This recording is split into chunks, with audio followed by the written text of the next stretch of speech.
Jazz, pinaiyak si Fiang.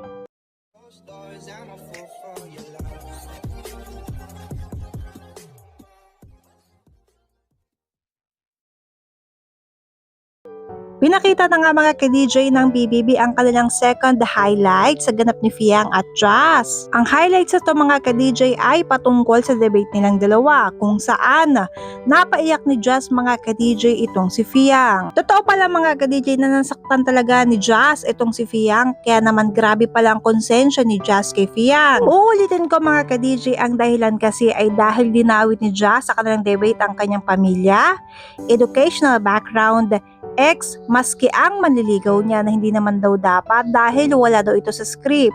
Damay ex, damay pamilya. Dami manliligaw, dami ex, dami pamilya.